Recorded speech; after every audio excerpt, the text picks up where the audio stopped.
Bismillahirrahmanirrahim. Alhamdulillahi rabbil alamin, wassalatu wassalamu ala asyrafil anbiya'i wal mursalin wa ala alihi wa sahbihi ajma'in.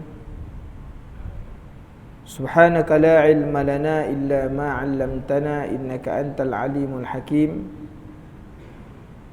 Wa la hawla wa la quwwata illa billahil aliyyil 'azim.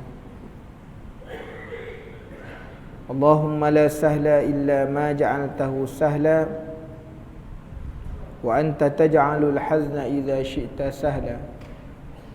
Allahumma faqihna fid din wa 'allimna ta'wil. Allahumma zidna ilma amma ba'd. Alhamdulillah. Bersyukur kepada Allah Subhanahu wa taala kerana dengan rahmat dan limpah kurnia kita bertemu lagi dalam majlis yang diberkati oleh Allah Subhanahu wa taala. Kita berada dalam majlis ilmu, mudah-mudahan perjalanan kehidupan kita sentiasa di dalam berkat dan redha Allah Subhanahu wa taala sepanjang masa. Tuan-tuan muslimin dan muslimat yang dirahmati Allah, pada minggu yang telah lalu, dalam pertemuan yang telah lalu, kita telah mendengar bagaimana pengarang kitab telah menyebutkan apabila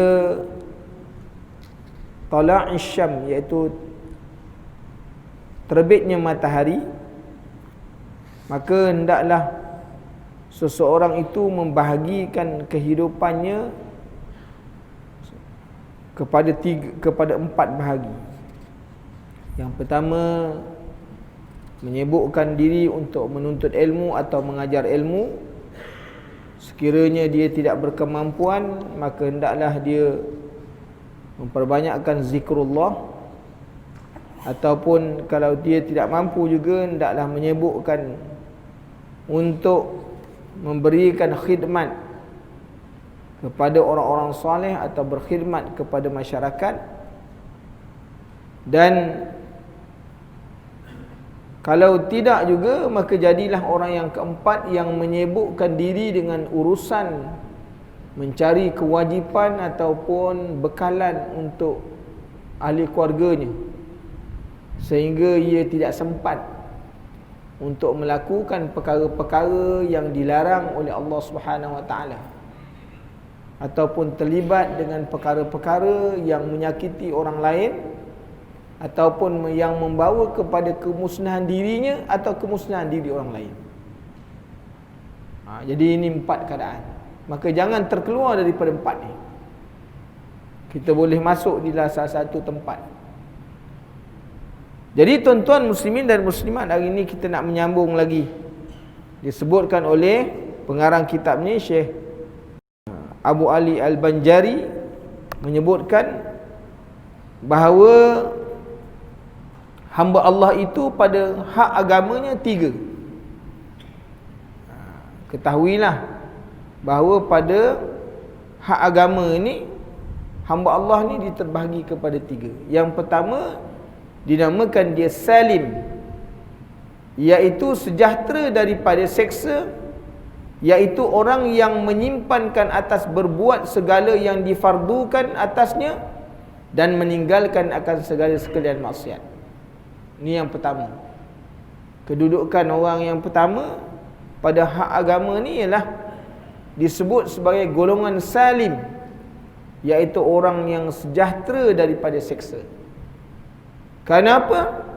Kerana tiap-tiap hari buat taat.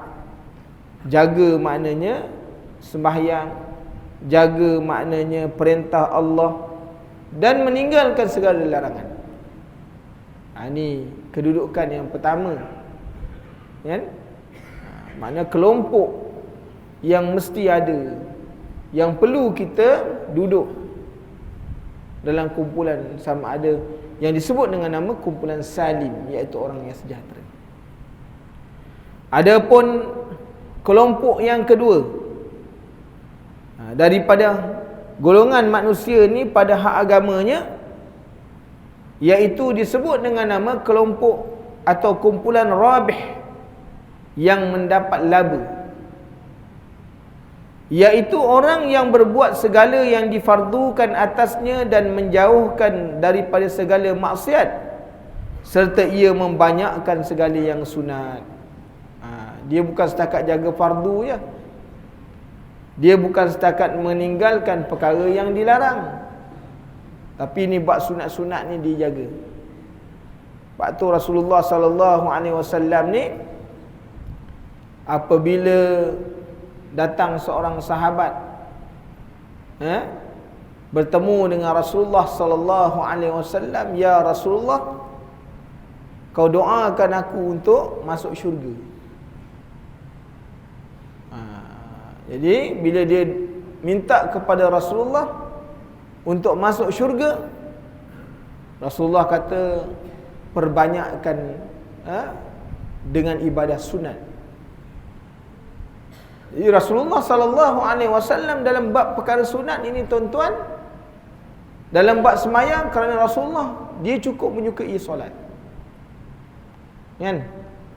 Sebab solat bagi Rasulullah ni dia satu ketenangan. Hari ni kalau kita masuk solat tak tenang. Kan? Kita masuk solat hari ni tak tenang sebab banyak pengaruh dalam masa kita nak mendiri solat ni. Rasulullah ni dia akan sentiasa berpesan kepada Bilal bin Rabah, "Ya Bilal, arihni bis salat." Ya Bilal, tenangkan kami dengan solat. Maknanya beritahu dah masuk waktu apa. Sehingga Rasulullah sallallahu alaihi wasallam, seperti mana yang diriwayatkan oleh Aisyah radhiyallahu anha, Rasulullah ni dia tuan-tuan sallallahu alaihi wasallam satu hari semalam tidak kurang daripada 12 rakaat sembahyang sunat. Itu adalah yang wajib lah tu. Tapi kita jangan menyangka bahawa 12 rakaat Rasulullah tu macam 12 kita. Kan? Kita ni 12 rakaat memang 12. Tapi Rasulullah sallallahu alaihi wasallam tu disebut dalam riwayat, Sayyidatina Aisyah memberitahu Rasulullah semahyangnya sampai bengkak-bengkak kaki. Kita semayang 12 rakaat bengkak kaki juga, gaut. Tuan-tuan, tu bezanya tuan-tuan, muslimin dan muslimat. Kerana apa? Rasulullah semayang sampai bengkak kaki? Kerana terlalu lamanya Rasulullah berdiri semayang. Dalam semayang tu dia berdiri pada satu rakaat tu terlalu lama. Sehingga kalau dia sujud, sepanjang mana dia berdiri, maka selama itulah dia sujud. Sehingga Aisyah memberitahu, satu hari aku tidur dalam bilik Rasulullah, ketika aku tidur, aku tersedar Rasulullah tengah solat. Aku pun tidur balik. Kan? Kemudian bila aku tersedar Rasulullah tengah sujud. Rasulullah bila dia nak sujud, kerana biliknya terlalu kecil, dia terpaksa menolak kaki Aisyah. Dan Aisyah pada waktu itu tidur dalam keadaan seperti mana seekor udang merekut kaki dia. Kerana apa? Biliknya terlalu kecil. Kalau dia lunjurkan kaki, Rasulullah tak ada tempat sujud. Bilik kita luar sampai hilang orang. Bangun pagi mana orang rumah? Rupanya dah sampai bawah katil. Tuan-tuan, bilik Rasulullah ni kecil. Kalau dia nak sujud, dia terpaksa tolak kaki Aisyah. Ini Aisyah beritahu. Aisyah tak boleh nak melunjurkan kaki dia sebab sempit sangat bilik Rasulullah sallallahu alaihi wasallam. Jadi ketika mana Aisyah tengok Rasulullah dia sujud, Rasulullah pun tidur balik. Yalah, isteri kan. Rasulullah tengah sujud, kemudian dia tersedar. Dia tengok Rasulullah tengah sujud lagi. Dia pun baring balik, tidur balik. Sedar untuk kali ketiga. Kan? Tapi tak bangun pun. Tengok Rasulullah tengah sujud lagi. Dia dah rasa dalam hati Rasulullah, kata Aisyah, hatiku mula berdebar-debar. Aku bimbang Rasulullah sallallahu alaihi wasallam dah tak ada dah. Lalu aku pun bangun, aku menguit belakang tapak kaki Rasulullah, aku kuit gitu. Rasulullah bila dirasa geli, bergerak, Rasulullah bergerak. Maka Aisyah kata, Alhamdulillah, Rasulullah masih hidup rupanya. Masya Allah, lamanya tuan. Kalau kita sujud macam tu lama, bangkit gelap. Buat apa? Darah tinggi. Kan? Darah tinggi. Orang darah tinggi mana boleh sujud dan lama? Gelap mata. Bayangkan lamanya Rasulullah SAW sujud. Aisyah kata semayang Rasulullah semayang sunat tak kurang daripada 12 rakaat sehari. Jadi bagaimana kita nak mencapai 12 rakaat, tuan-tuan? Hari ini kita nak mencapai 12 rakaat. Jangan kurang daripada 12. Tapi tuan-tuan biasanya 200 rakaat. Kan? Tengok. 2 rakaat sebelum zuhur. 2 rakaat selepas zuhur. Kan? Ada 4. 2 rakaat sebelum asar. 2 rakaat selepas maghrib. 2 rakaat selepas isyak. 2 rakaat sebelum subuh. Kan? 12 lah. Tu tak masuk witir, tak masuk duha. Mana tuan-tuan punya semayang lagi banyak daripada Rasulullah lah. Kan? Jadi tuan-tuan, kalau boleh kekal ni 12 rakaat, insya-Allah. Itu tak, kita tak nak kira yang dia ada yang muakkad, yang ghairul muakkad. Sebab semayang zuhur boleh buat 4, 2 muakkad, 2 ghairul muakkad. Semayang selepas zuhur 2 muakkad, 2 ghairul muakkad. Kan? Semayang asar boleh buat 4. Kan? Maghrib 2 muakkad ada, lepas isyak ada 4, boleh muakkad. Yang ghairi muakkad sebelum maghrib, selepas isyak, sebelah isyak. Itu semua ghairi muakkad. Kalau nak dihimpun-himpun banyak, tuan-tuan. Jadi nak tunjuk pada kita ni, kalau kita nak masuk dalam kumpulan atau peringkat yang disebut dengan kategori rabih, iaitu orang yang mendapat keuntungan bukan setakat dia menjaga yang fardu. Sebab bila ditanya kepada Rasulullah sallallahu alaihi wasallam, ayyul afdal, ayyul amal afdal, ya Rasulullah, apakah ibadat yang paling afdal? Apa dia amal yang paling afdal? Satu hari orang datang jumpa Rasulullah, ya Rasulullah, ayyul amal afdal, ayyul afdal amal, apa maknanya amal yang paling afdal? Rasulullah beritahu apa? As-salati ala waqtiha, sembahyang di awal-awal waktu. Itu ibadat atau amalan yang paling afdal. Sembahyang di awal waktu. Maknanya datang ke masjid, orang selesai azan, sembahyang sunat, bilal iqamah, sembahyang. Itu sembahyang di awal waktu. Bagi orang perempuan, dengar saja azan, tinggalkan semua kerja-kerja, memasak dan sebagainya, tinggal dengan ambil wuduk, sembahyang 2 rakaat, itu sembahyang di awal waktu. Itu amal yang paling afdal. Yang keduanya, albirru ala walidain, buat baik pada 2 ibu bapa, bagi orang yang ada ibu bapa. Ustaz, saya dah tak ada ibu bapa, macam mana ustaz? Dulu masa mak ayah saya tak buat baik kat dia. Saya tak sempat nak buat baik. Saya selalu marah mak saya. Saya selalu marah ibu saya. Saya selalu marah orang tua saya. Rasulullah kata apa? Wa birru, birru ala walidain. Siapa yang ada mak ayah lagi, maka buat baik dengan mak ayah. Kerana berbuat baik dengan mak ayah ni merupakan pintu untuk seseorang itu masuk dalam syurga Allah Ta'ala. Jadi tuan-tuan, kita dah tak ada mak ayah. Ustaz saya tak ada mak ayah. Apa yang nak buat? Mak ayah dah tak ada.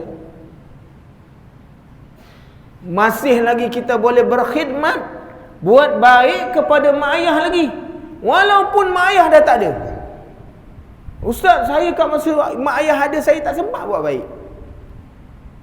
Ni nak ingatkan orang-orang yang dulu masa mak ayah ada tak sempat nak buat baik atau tidak berbuat baik kepada mak ayah. Maka tebuslah ketika mak ayah dah tak ada, buat baik pada mak ayah. Macam mana ustaz? Yang pertama, hendaklah sentiasa mendoakan kedua ibu bapa. Rabbighfirli wa liwalidayya walil mu'minina wal mu'minat. Tu. Kan? Doakan. Jangan lupa doakan mak ayah. Kerana itu merupakan tanda kebaikan seorang anak untuk ibu bapa walaupun mak ayah dah tak ada. Itu yang pertama. Lagi macam mana ustaz saya nak buat baik? Dosa saya dengan mak ayah banyak. Yang kedua, jangan lupa apa-apa sahaja yang didermakan, apa-apa yang disedekahkan, niat ini pahalanya untuk mak ayah. Ustaz, kalau saya derma ni untuk mak ayah, saya dapat apa? Dapat. Seorang perempuan bertemu Rasulullah sallallahu alaihi wasallam. Ya Rasulullah, ibu saya dulu masa hidup dia nak mengerjakan haji. Kemudian dia meninggal dunia sebelum sempat menunaikan haji. Bagaimana kalau saya menunaikan haji untuk dia? Boleh atau tidak? Boleh. Adakah saya mendapat pahala? Dapat, kata Rasulullah sallallahu alaihi wasallam. Seorang lelaki datang bertemu Rasulullah sallallahu alaihi wasallam, "Wahai Rasulullah, ibu ayah saya dah meninggal. Apakah kebajikan yang boleh saya buat untuk dia?" Maka Rasulullah kata, buatkan perigi, beri orang minum. Pada zaman dulu perigi penting. Kan? Perigi penting. Air sangat penting. Sebab tu buat perigi. Hari ni kita buatlah sesuatu, tuan-tuan. Maknanya mak ayah tak ada, anak-anak masih lagi boleh berkhidmat dengan mak ayah. Boleh menebus kesalahan dia dengan mak ayah. Mudah-mudahan dengan apa yang dia buat, Allah Ta'ala ampunkan dosa dia. Jadi tuan-tuan, muslimin dan muslimat yang dirahmati Allah, siapa-siapa yang ada mak ayah, buat baik dengan mak ayah. Kerana itu merupakan pintu untuk dia masuk di dalam syurga Allah Ta'ala. Adanya mak ayah ni merupakan pintu bagi dia. Tuan-tuan, muslimin dan muslimat yang dirahmati Allah. Jadi tuan-tuan muslimin dan muslimat yang dirahmati Allah, nak masuk dalam kumpulan orang yang melapat laba bagaimana? Berbuat segala yang difardukan, menjauhkan segala yang dilarang, segala maksiat, membanyakkan amalan-amalan sunat. Membanyakkan amalan-amalan sunat. Masuk ke masjid, tengok ada sampah, angkat buang. Ada seorang perempuan, tuan-tuan, di Madinah pada zaman hayatnya Rasulullah sallallahu alaihi wasallam. Kerjanya apa? Bersihkan masjid Rasulullah sallallahu alaihi wasallam. Dia ni bukan jawatankuasa masjid. Kerjanya apa? Datang tiap-tiap hari bersihkan masjid Rasulullah sallallahu alaihi wasallam. Sehingga orang tak ambil hirau dia sebab dia orang kulit hitam. Orang pun tak hirau. Kan? Kerja bersihkan masjid orang pun, dia pun tak pernah nak tunjuk lantik dah saya jadi siap, tak ada. Lantik dah saya jadi pengurus masjid dah. Dia datang tiap-tiap hari. Sehingga para sahabat ni tak menghiraukan. Tapi Rasulullah ni orang yang cukup prihatin. Kan? Walaupun para sahabat tak kisah sangat dengan perempuan ni, Rasulullah prihatin. Satu hari Rasulullah tanya dengan para sahabat, "Mana pergi perempuan yang selalu bersihkan masjid ni? Lama aku tak nampak." "Ya Rasulullah, perempuan ni dah 2 hari, dah 2-3 hari meninggal dunia." Rasulullah kata, "Apa pasal kau tak bagi tahu kat aku?" "Dia siapa ya Rasulullah?" Tengok tuan-tuan, kita punya persepsi ya. Persepsi kita ni, pandangan kita ni, ini siapalah, tak ada apa pun. Tapi kalau jawatan kuasa yang ambil tu sampah tu Pak Imam, oi, ambil kamu. Selfie. Itu semua masuk sok khabar, tuan-tuan. Kalau macam kita ni, kalau jumpa sampah ambil, tak ada orang hira sebab kita bukan jawatan kuasa masjid. Inilah umpamanya yang disebut tadi. Rasulullah kata, "Apasal tak bagi tahu kat aku? Boleh aku semayang dengan dia?" Para sahabat kata, "Ya Rasulullah, dia ni siapa ya Rasulullah? Kebetulan dia meninggal dunia waktu malam. Kami pun tak nak susahkan kau, tak nak mengejutkan kau tidur. Kami pun selesaikan mayat dia." Rasulullah kata, "Aku melihat gelap kuburnya. Mari kita semayangkan." Tengok tuan-tuan, Rasulullah sendiri semayangkan kuburnya. Rasulullah sendiri semayangkan mayatnya.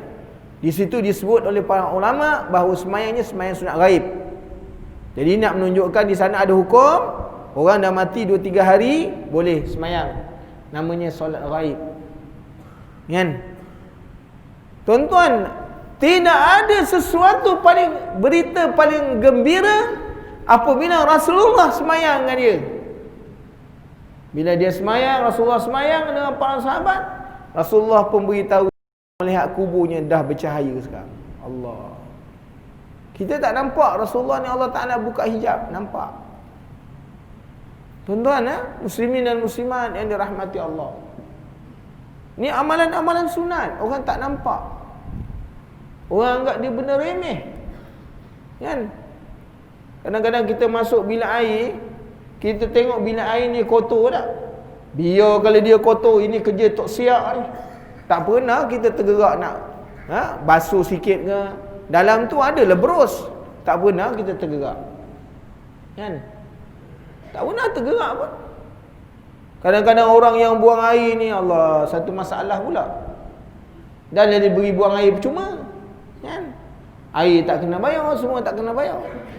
Buang air pun salah tempat. Pelik benar. Dah lepas buang air kau bersihkan, apa salah? Ini sebagai gambaran orang Islam. Sebab orang Islam ni bersih. Kebersihan itu separuh daripada iman. Tengok masuk dalam tandas. Bagaimana orang Islam menjaga tandas? Ni tandas ni awam punya, masjidnya. Bagaimana orang Islam menjaga tandas orang Islam ni? Kita kata tak apa, ini tugas tok siap. Habis kita dibayar gaji buat apa? Allah. Inilah kita tuan-tuan tak nak cari pahala. Kita tak nak cari pahala. Sedangkan kebersihan itu dituntut dalam Islam. Ni cerita ni tadi, perempuan yang bersihkan masjid ni bukan jawatan kuasa masjid. Tapi tak hirau, orang tak kenal. Tuan-tuan muslimin dan muslimat yang dirahmati Allah, ini merupakan amalan. Amalan-amalan yang kita buat secara tidak sedar, dia memberi pahala di sisi Allah. Orang masuk ke tandas, kalau kita bersihkan, orang tengok tandas ni segar, tandas ni baunya elok. Pahala tuan-tuan. Kan? Orang akan berkata, siapa yang menjaga tandas ni? Bagusnya orang ni. Tuan-tuan muslimin dan muslimat yang dirahmati Allah, dapat pahala. Kan? Kita punya tandas bukanlah banyak sangat, bukan banyak tandas Majlis Haram tuan-tuan. Beratus-ratus tandasnya kan. Jadi ni tuan-tuan muslimin dan muslimat yang dirahmati Allah, rumah ibadat ini tidak boleh ada padanya kekotoran dan cemar dan najis. Kan? Bermulanya kebersihan masjid ini, tengok daripada tandasnya, tempat wuduknya dan baru masuk dalam. Kita tengok. Sebab ni penting tuan-tuan muslimin dan muslimat yang dirahmati Allah. Tak payah nak tunggu kempen. Kempen kebersihan tandas. Siapa menang dapat 1,000, tak payah. Kerana apa? Ini merupakan satu ibadat. Jaga kebersihan merupakan satu ibadat, kerana kebersihan itu separuh daripada iman. Tuan-tuan muslimin dan muslimat yang dirahmati Allah. Jadi nak jadi orang yang rabih, orang yang mendapat laba, jaga amalan fardu. Jauh perkara-perkara yang maksiat, menyukai amalan-amalan sunat. Buat amalan-amalan sunat. Jangan tinggal amalan-amalan sunat. Kalau tak boleh nak semayang yang banyak-banyak, sembahyang qabliyah, ba'diyah yang disebut dengan nama solat-solat rawatib, jangan tinggal. Sama ada dia tu merupakan muakkad ataupun ghairu muakkad, jangan tinggal. Kerana orang yang sembahyang sunat sebelum subuh, orang yang sembahyang maknanya solat isyak berjamaah, Rasulullah kata siapa yang sembahyang solat sunat qabla al-fajri afdalu, maknanya lebih baik daripada apa? Dunia dan seisinya.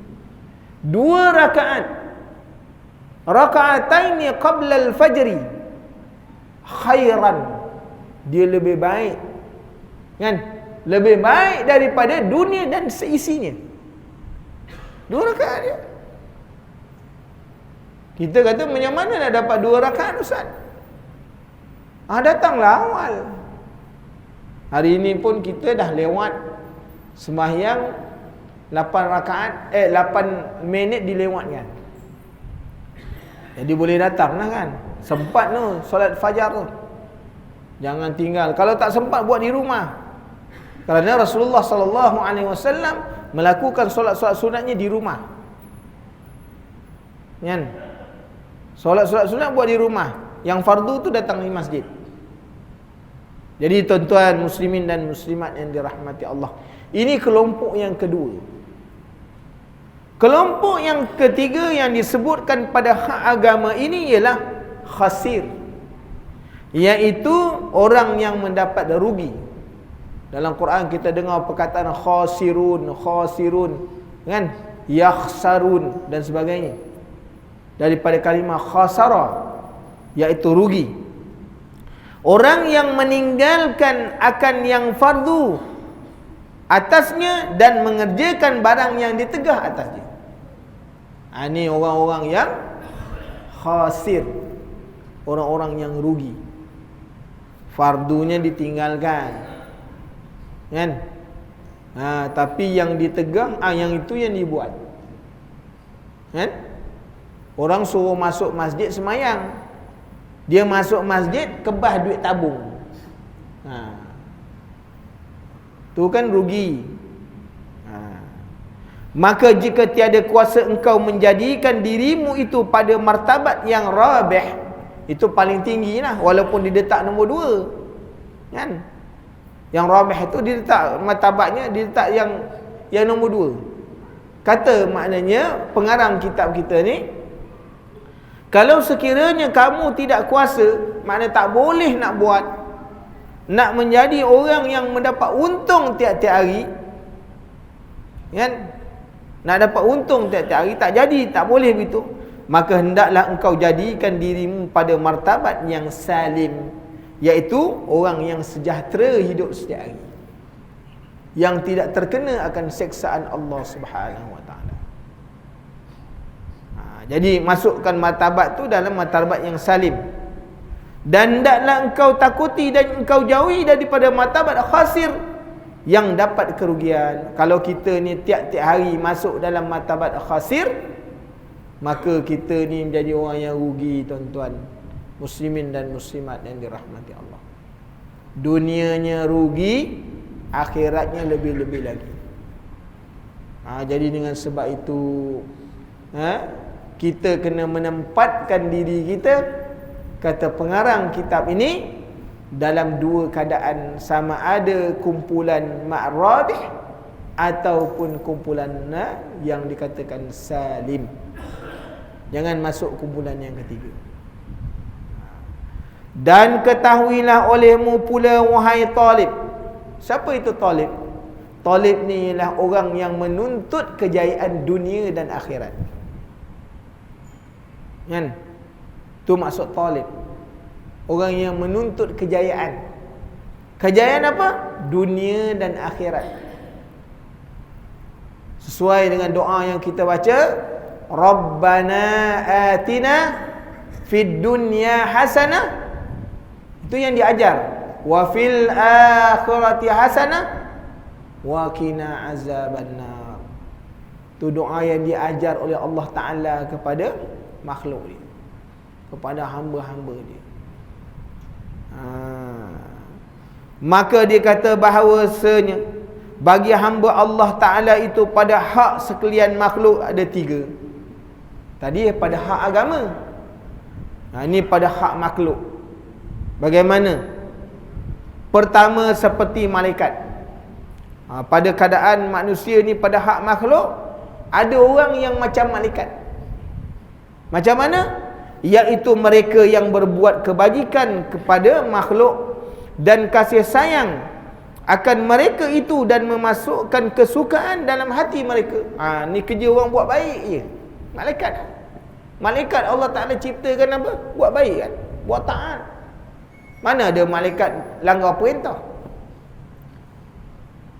Malaikat ni kerjanya taat. Jadi pada hak sekalian makhluk, kumpulan yang pertama ni ada daripada makhluk-makhluk yang macam malaikat. Kerjanya tiap-tiap hari fikir buat baik, kan? Buat baik kepada manusia, mengikat kasih sayang. Itu sebabnya kita disuruh sembahyang fardu, disuruh kita sembahyang berjamaah. Kenapa tuan-tuan suruh berjamaah? Dengan berjamaah ini mengikat ukhuwah. Itu sebab bila sembahyang berjamaah suruh berempit-empit, suruh rapat-rapat. Jangan sembahyang renggang-renggang. Mana orang yang sembahyang renggang-renggang, syaitan masuk dalam dia. Syaitan akan duduk di tengah-tengah, menguas-uaskan dalam hati mereka. Sembahyang jarang-jarang, Allahu Akbar, bismillah, Allahu Akbar, syaitan pun duduk tengah-tengah. Syaitan pun bisik, orang sebelah tu duduk engkau. Dia ni lah duduk sebelah aku pula, kan? Ini parti lain ni. Tuan-tuan muslimin dan muslimat yang dirahmati Allah. Tu sebab sembahyang maknanya disuruh, maknanya rapat-rapat. Jangan bagi ruang kepada syaitan masuk. Kalau ruang itu ada, nasaya syaitan akan mewas-waskan kamu dalam solat. Kan? Dia was-waskan. Sembahyang Allahu Akbar, di rokok aje rasa macam ada keluar benda. Ni kentut tak kentut, kentut tak kentut, sampai ke salam bunyi kentut tak kentut, kentut tak. Maka tak ada sembahyang. Adi tuan-tuan muslimin dan muslimat yang dirahmati. Suruh sembahyang berjamaah. Kerana apa tuan-tuan? Mengikat kasih sayang. Datang ke masjid, datang berjamaah, jumpa orang tiap-tiap hari bagi salam. Assalamualaikum. Rasulullah kata apa? Sebarkan salam, dan kamu akan berkasih sayang. Kita jumpa orang, nanti balik keluar daripada rumah, balik ke rumah, nak masuk rumah, bagi salam. Orang yang di luar dengan orang yang di dalam akan sentiasa berkasih sayang. Ini masuk rumah main terkejar je. Orang rumah kata, ingat pencuri tadi. Ada dikata kita pencuri. Dah betul lah, masuk rumah tak ada bagi salam, pencuri lah. Allah Ta'ala mengingatkan apa? Ya ayyuhallazina amanu la tadkhulu buyutan aw ghaira buyutikum hatta tasta'nisu wa tusallimu ala ahliha. Wahai orang-orang yang beriman, jangan kamu masuk mana-mana rumah. La tadkhulu buyutan, rumah kamu sendiri ke, au ghaira buyutikum, atau rumah orang lain, hatta sehingga tasta'nisu, kamu minta izin, wa tusallimu ala ahliha, dan beri salam kepada dia. Beri salam ni tuan-tuan supaya apa? Akan terjalin kasih sayang. Lepas ni masuk rumah, bagi salam. Biarpun orang rumah terperanjat, tak apa. Assalamualaikum. Orang rumah kata, lain macam je hari ni bang. Dulu-dulu masuk tak bagi salam. Abang sihat tak? Dia pun rasa kita punya kepala. Sihat, baru dengar tadi belajar. Masuk bagi salam. Yang keduanya, orang masuk rumah apabila dia bagi salam, syaitan tidak akan dapat masuk rumah tu. maka tidak adalah syaitan punya tempat tinggal pada malam tu. Masuk rumah tak bagi salam, syaitan berjoget di dalam rumah. Ingat? Jadi tuan-tuan muslimin dan muslimat yang dirahmati Allah, ingat, kerana ada kumpulan yang pertama pada hak makhluk ni terdiri daripada orang yang dia punya macam maknanya sifat malaikat. Kerjanya buat baik dan memasukkan kesukaan dalam hati mereka. Macam mana? Suka gembirakan anak-anak, sukakan anak-anak, kan? Isteri kerjanya apa? Menyukakan suami, suami menghiburkan isteri, kan? Buat orang suka. Datang ke masjid, gembirakan jamaah, orang dan sama-sama semayang dengan kita, gembirakan mereka, kan? Senangkan hati Pak Imam, Pak Imam pun senangkan hati makmum. Jangan baca panjang-panjang. Ni dia ikut suka dia. Dia baca Yasin rakaat pertama, takkan kena maki dengan makmum. Senangkan makmum. Imam walaupun dia hafal Quran, baca pendek-pendek ikut sesuai. Berikan kesukaan kepada makmum. Jangan makmum rasa susah, makmum ni rasa sempit hati. Kalau Pak Imam ni semayang, dia kata wajib lah pagi ni Pak Imam rakaat pertama 3 juzuk lah. Tentang dia hafal Quran, jangan. Kerana masuk dalam martabat malaikat, iaitu orang yang sentiasa memasukkan kesukaan dalam hati orang lain. Kan? Kita tengok ada jemaah tak ada tempat, bagi ruang, bagi dia suka, kan? Bagi dia tempat. Duduk sini, duduk sini, duduk sini. Jangan kita tengok aja orang tu nak masuk, kita kangkang besar-besar. Nak buruk perangai tu. Buruk perangai. Tuan-tuan muslimin dan muslimat yang dirahmati Allah, bagi ruang ke dia. Dia masuk tengok-tengok. Seorang sahabat, dia ni seorang ketua, pemuka pada kaum, kabilah. Satu hari masuk dalam majlis Rasulullah sallallahu alaihi wasallam. Dia tengok tak ada tempat. Rasulullah tengok dia. Dia nak duduk dah tak ada tempat, sahabat ramai. Rasulullah ambil ridak dia. Ridak ni tahu, ni selendang yang macam ni orang alim pakai. Ridak. Rasulullah baling kepada dia, kena muka dia. Rasulullah kata, ambil ridak tu, bentang, duduk atas dia. Tuan-tuan muslimin dan muslimat yang dirahmati Allah, mana orang berani buat? Rasulullah punya pakaian tu kan mulia, kan? Lalu dia kata, ya Rasulullah, aku tidak akan duduk di atas selendang ni kerana menghormati engkau ya Rasulullah. Tengok tuan-tuan muslimin dan muslimat ni dah. Tapi Rasulullah beri tempat tau, muliakan orang tu, memasukkan kesukaan dalam hati manusia.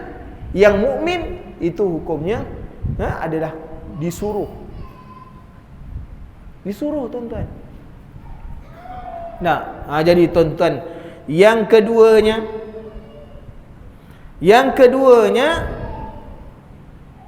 iaitu pada martabat makhluk. Yang kedua seperti mana binatang. Macam mana yang dikata sifat binatang ni?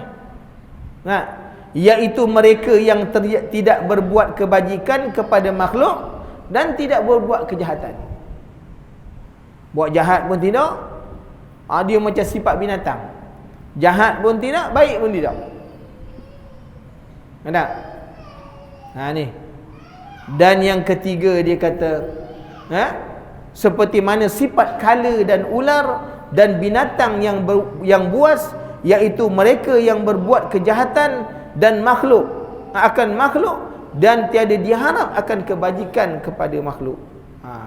Jangan masuk dalam ada satu kumpulan ataupun sifat dalam hak manusia ni, dalam hak makhluk ni, ada orang yang bersifat seperti mana sifat seekor kala ataupun sifat seekor ular ataupun binatang buas.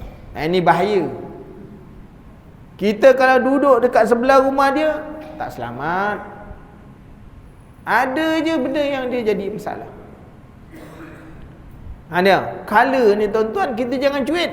Cuit aja memang binasa kita. Ular pun begitu juga. Dia mengayap tu tak apa lah, kan? Tapi bisa dia tak hilang, kan?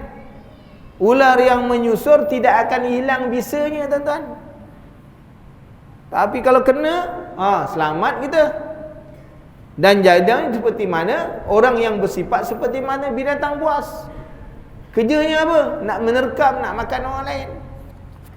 Maka kata pengarang kita, maka jikalau tiada kuasa engkau jadikan dirimu itu seperti malaikat, maka jadikanlah dirimu seperti binatang. Buat baik pun tidak, buat jahat pun tidak. Normal. Dia duduk 50-50 tengah-tengah, kan? Susahkan orang tidak, beri manfaat pun tidak. Diam je. Tapi jangan engkau turun kepada martabat kala atau ular tersegalanya binatang yang buas itu. Ini semua membinasakan. Jangan jadi macam tu, tuan-tuan. Ada orang yang hidup kerja je menyusahkan orang ya. Ada orang kerja dia, kalau dia ni orang tak aman dengan mulut dia. Itu kalau orang yang tak aman dengan mulut dia ni, kerja dia nak cakap tentang berita orang je, ini martabat kala atau ular ataupun binatang buas, kan? Ni orang tak selamat.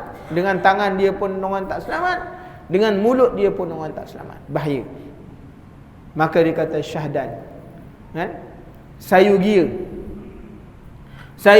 jangan engkau sibuk pada tiap-tiap hari dan malam itu, melainkan dengan sesuatu yang memberi manfaat bagimu di akhirat, ataupun sesuatu yang memberi manfaat bagimu pada kehidupan di dalam dunia yang menolong atas akhirat kamu. Jadi tuan-tuan muslimin dan muslimat yang dirahmati Allah, ingatlah kita ni hidup tak lama, tuan-tuan. Hari ni masuk 2020,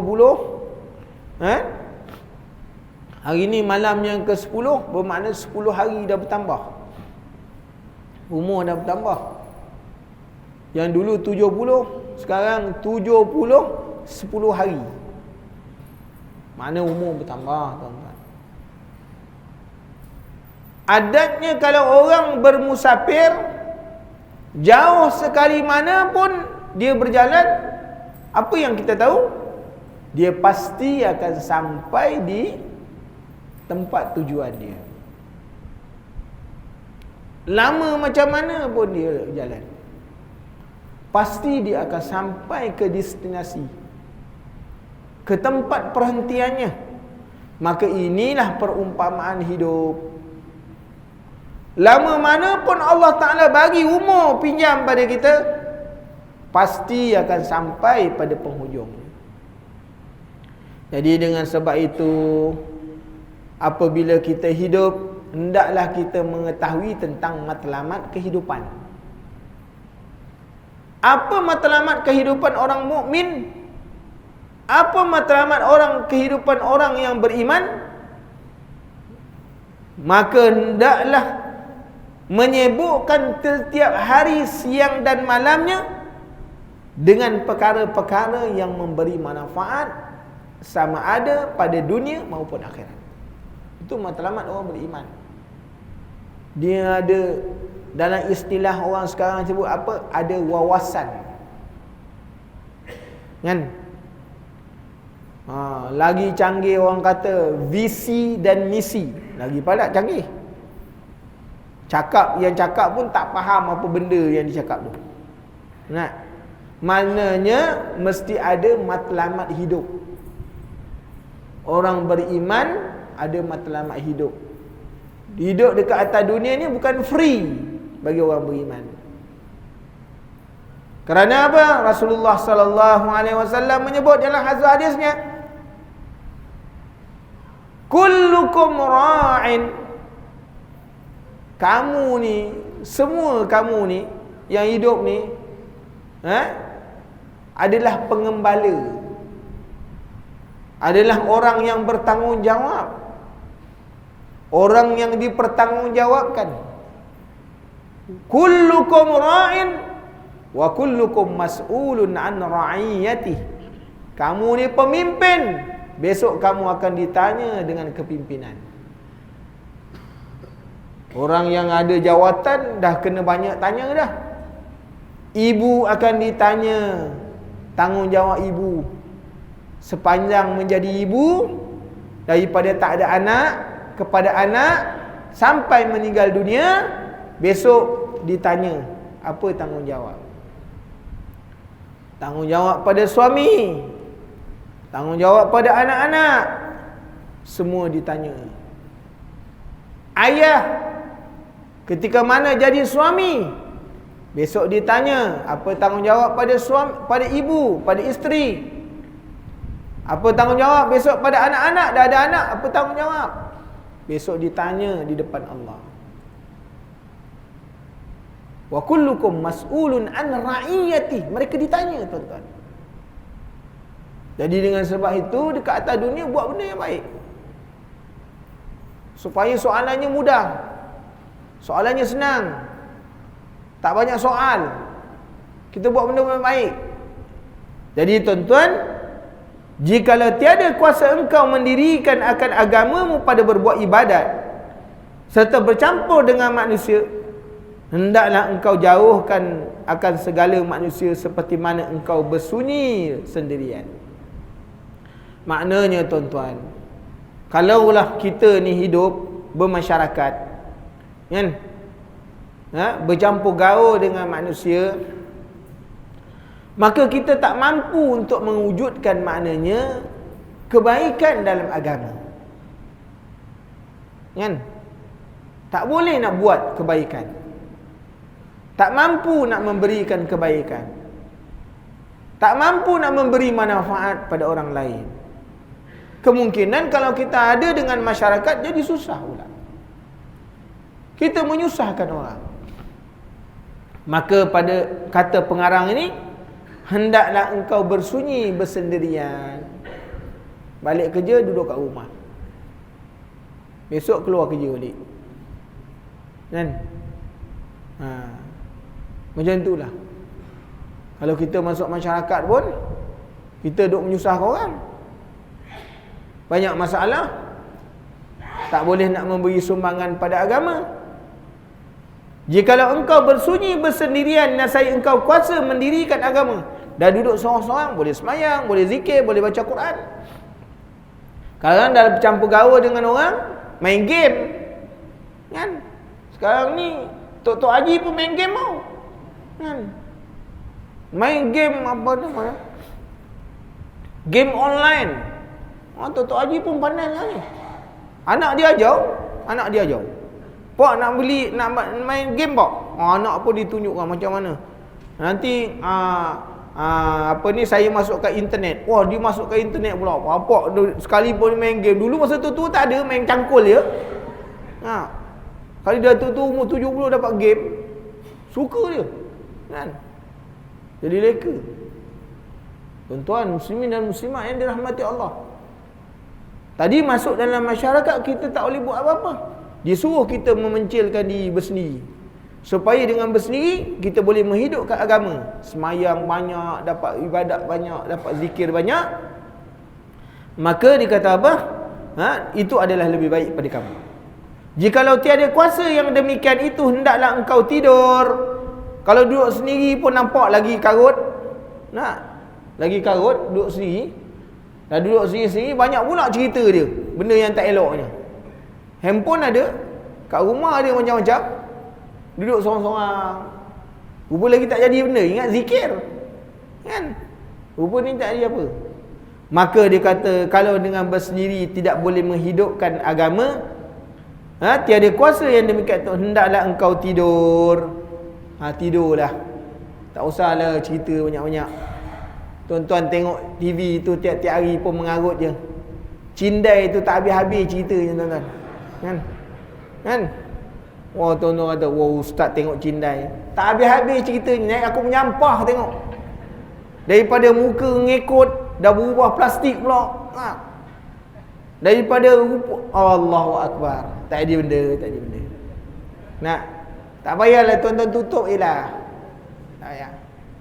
Mengarut dia. Mengarut. Dah tengok cerita-cerita macam tu, besok membawang pula. Jumpa kat pasar tengah beli sayur. Malam tadi cerita cindai macam mana, aku terlupa tengok. Aduh, dah bersembang pula. Nak beli sawi yang tadi nak beli tu, sampai pukul 11 baru datang balik rumah. Dia punya bawangnya, Allah. Tak payah dah tuan-tuan.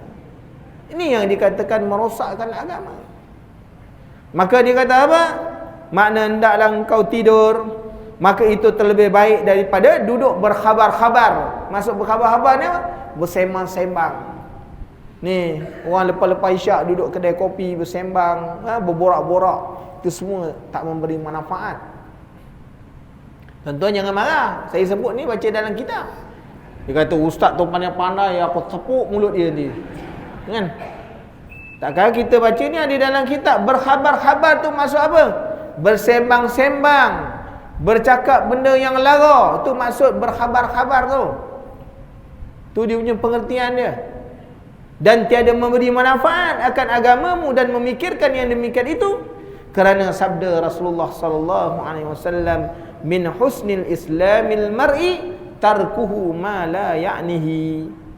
Sebaik-baik Islam manusia itu meninggalkan sesuatu yang tak memberi manfaat pada agama. Sembang, cakap-cakap kosong, tak ada apa sampai tengah-tengah malam, kan? Berborak-borak, tak ada apa, sambil isap vape, kan? Tak ada apa makna. Tuan-tuan, ya? Sambil isap rokok, tak ada maknanya, tuan-tuan. Baik balik tidur lagi bagus. Sembang, tak cerita pasal orang, tak sentuh pasal orang, kan? Tak mengumpat, tak pergi fitnah. Lebih baik ke tidur. Itu lagi bagus pahala. Lagi besar pahala dia. Jadi inilah dia tuan-tuan, muslimin dan muslimat yang dirahmati Allah. Apa yang disebutkan oleh pengarang kepada kita supaya kita dapat manfaat, kan? Sepanjang daripada terbit matahari tadi sampailah kepada waktu duha, kan? Waktu duha. Jadi insya-Allah nanti kita akan tengok pasal yang ke-8 pada menyatakan adab bersedia bagi segala solat. Orang nak sembahyang macam mana persediaan yang perlu dilakukan. InsyaAllah kalau panjang umur kita bertemu pada masa yang akan datang sekiranya diizinkan oleh Allah Subhanahu wa taala. Bismillahirrahmanirrahim. Alhamdulillahirabbil alamin. Wassalatu wassalamu ala asyrafil anbiya'i wal mursalin wa ala alihi washabbihi ajmain. Allahumma inna nas'aluka 'ilman nafi'a wa rizqan thayyiban wa amalan mutaqabbala. Allahumma faqihna fid din wa 'allimna at-ta'wil. Allahumma inna nas'alukal jannah. Allahumma inna nas'alukal jannah. Allahumma inna nas'alukal jannah wa ma yuqarribu ilaiha min qawlin wa amal. Wa na'udzubika minan nar wa na'udzubika minan nar wa na'udzubika minan nar wa ma yuqarribu ilaiha min qawlin wa amal. Rabbana atina fid dunya hasanah wa fil akhirati hasanah wa qina azaban nar. Sallallahu ala sayyidina Muhammad wa ala alihi washabbihi wasallam. Alhamdulillahirabbil alamin. Barakallahu fiikum. Wassalamu alaikum.